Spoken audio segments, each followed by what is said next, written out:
Power shot series में आज दूसरा टॉपिक लेके आया हूं आपके लिए, मिरर और ग्लास स्लैब का कॉम्बिनेशन। सवाल देखिए, बहुत प्यारा सवाल है। एक कॉनकेव मिरर है जिसकी फोकल लेंथ है 20 सेंटीमीटर, उससे कुछ दूरी पे हमने ग्लास स्लैब रखी है।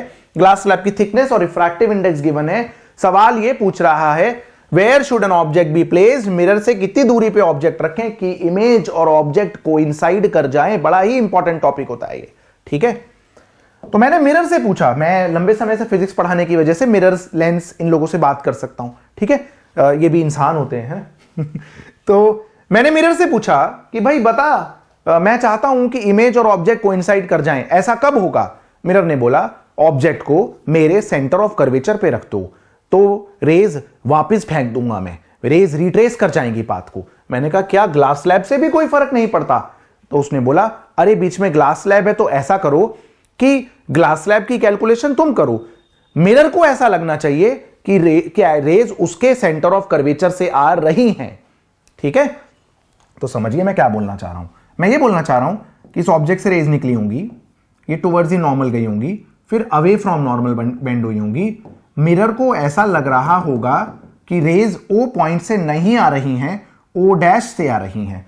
ओ डैश है shift in position, shift in position of object. Formula क्या होता है, T1 - 1 बाय म्यू होता है। T कितना है 3, 1 - 2/3। शिफ्ट कितना आया, शिफ्ट आया 1 सेंटीमीटर का। तो एक्चुअली में मिरर को ऑब्जेक्ट x डिस्टेंस पे नहीं दिख रहा, मिरर को लग रहा है कि ऑब्जेक्ट x-1 पे है, क्योंकि O dash shift in position है। ओ ऑब्जेक्ट से आती हुई रेज एक्चुअली में मिरर को ओ डैश से आती हुई महसूस हो रही हैं, ठीक है।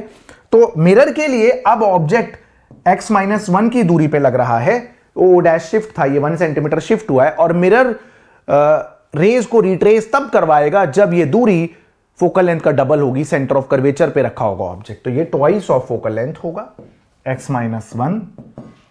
मैं मैग्नीट्यूड ले रहा हूं क्योंकि मैं बस डिस्टेंस बता रहा हूं। x आ गया 41 सेंटीमीटर। तो अगर हम मिरर से 41 सेंटीमीटर पे ऑब्जेक्ट रखेंगे तो रेज अपना पाथ रिट्रेस करेंगी और फाइनल इमेज वहीं बनेगी जहां पर ऑब्जेक्ट रखा हुआ है। आई होप आपको समझ आया होगा मैंने क्या बोला।